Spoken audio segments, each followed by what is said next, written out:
Guys, welcome to the channel the knowledge house और मैं हूं सूरज आनंद। तो आज हम बात करने जा रहे हैं द न्यूट्रिशंस इन प्लांट्स। इसके अंदर जो सब टॉपिक्स आएंगे, nutrients, nutritions, the mode of nutrients, जिसके अंदर है हेटरोट्रॉप्स, ऑटोट्रॉप्स, फोटोसिंथेसिस प्रोसेस क्या होते हैं। तो चलिए स्टार्ट करते हैं अपने वीडियो लेक्चर से। All the living organism require food. It helps in getting energy, material for their growth, food for their repair of damage parts of their body.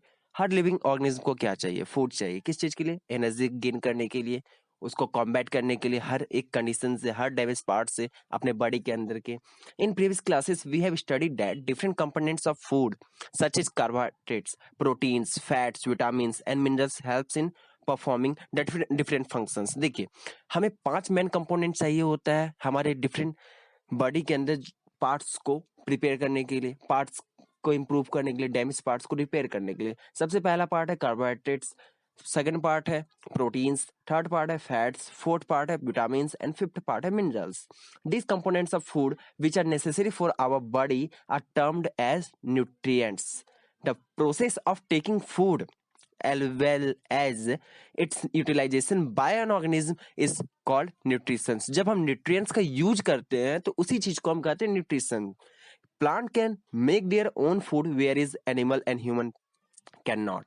Plants अपना फूड खुद से प्रिपेयर कर सकते हैं बट ह्यूमंस और animals नहीं कर सकते. दे डिपेंड डायरेक्टली और indirectly upon plants for their mode of nutrition. Let us discuss about the different modes of nutrition in plants and animals. So, mode of nutrition. It means that method of getting food. Different organisms have different modes of nutrition. For example, an animal can bite a different thing. Humans cannot. Humans कुछ और खाते होंगे पर animals वो चीज नहीं खाते. In fact, on the basis of mode of nutrition, living organism are divided into 2 categories. First is autotrophs and the second is heterotrophs. The living organism which can synthesis their own food are called autotrophs. जो अपना खुद से खाना बनाते हैं उसे autotrophs कहा जाता है. Such mode of nutrition is called autotrophic nutrition. All the green plants are autotrophs. जो ग्रीन प्लांट्स होते हैं वो सारे ऑटोट्रॉफ्स होते हैं. और all living green plants they can make their own food with the help of natural elements such as carbon dioxide, sunlight, water, minerals present in soil. देखिए, जो ग्रीन प्लांट्स जो अपना खाना बनाते हैं उसके लिए कुछ कंपोनेंट्स की जरूरत पड़ती है, जिसमें कार्बोहाइड्रेट्स आते हैं, कार्बन डाइऑक्साइड आते हैं, सनलाइट आते हैं, वाटर आते हैं, मिनरल्स आते हैं जो आपके सॉइल में प्रेजेंट होते हैं, water and minerals. This process is called photosynthesis. Second आपका heterotrophs. There are other living organism which can not prepare their own food. They directly या indirectly depend on the plants for their nutritions. जो अपने nutrition requirement के लिए plants पे depend होते हैं उसे क्या कहते हैं? Heterotrophs. They get their food by eating plants. Heterotrophs कहलाएंगे. This mode of nutrition is called heterotrophic nutrition. All the non green plants are animals include human beings is categorized as heterotrophs. Now we are going to learn about the process of photosynthesis. The term photosynthesis is derived from 2 words. First, photo means light and the synthesis means to produce. Thus photosynthesis is the process by which green plants prepare their on food with the help of carbon dioxide, water, minerals present in the soil and in the presence of in the sunlight. So in simple terms, photosynthesis कब takes place करता है? जब sunlight presence हो, में हो, और दूसरा carbon dioxide चाहिए, तीसरा वाटर चाहिए और उन्हें मिनरल्स भी चाहिए. तो now the question arises, that's why only green plants are capable of performing photosynthesis. Green plants को ही कैपेबिलिटी क्यों है फोटोसिंथेसिस प्रोसेस करने का? तो green plants contain a green coloured pigment called chlorophyll. यानी ग्रीन प्लांट्स के अंदर एक पिगमेंट पाया जाता है, इसे क्लोरोफिल कहते हैं, which is present in their lips. जो उसके लिप्स में प्रेजेंट होता है.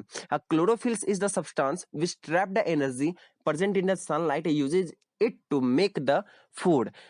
क्लोरोफिल के अंदर एक सब्सटेंस होता है जो हीट को ऑब्जॉर्व करता है from the sunlight.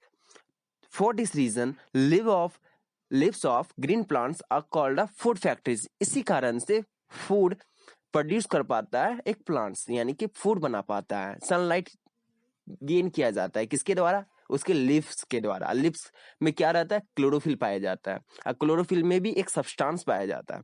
The plants release oxygen during this process. The word equation for photosynthesis is as below.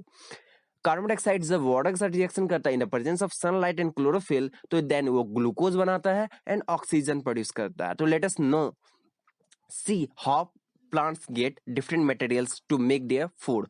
First component is carbon dioxide. Plants get carbon dioxide from the air. Plants air से carbon dioxide लेते हैं. They have tiny pores or opening on the surface of their leaves.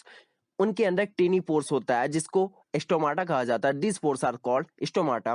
They are surrounded by the cells called guard cells, जिसे guard cells के नाम से कहा जाता है। इसके चारों ओर पाया जाता है। The guard cells control the opening and closing of the stomata.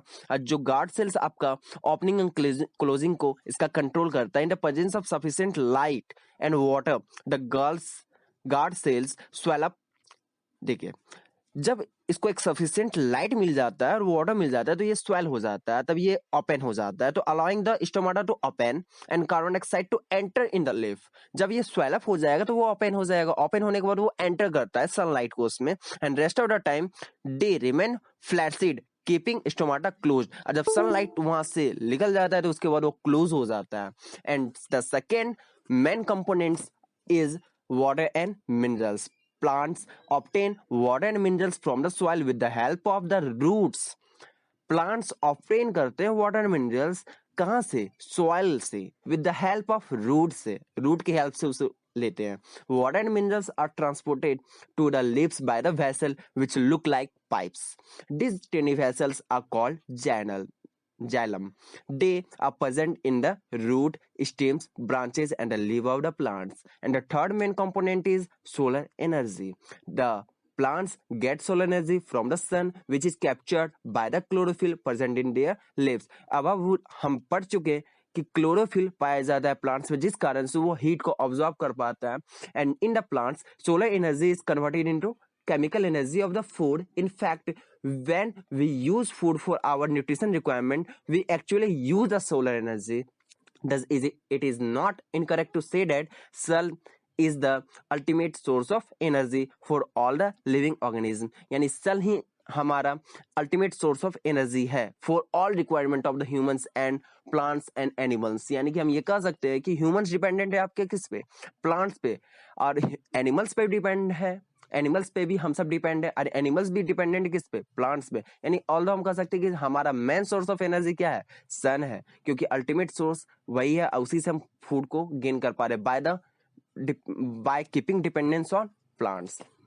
With the help of photosynthesis, leaves make food in the form of starch. देखिए, leaves आपका खाना बनाते हैं किस फॉर्म में बनाते हैं, स्टार्च के फॉर्म में।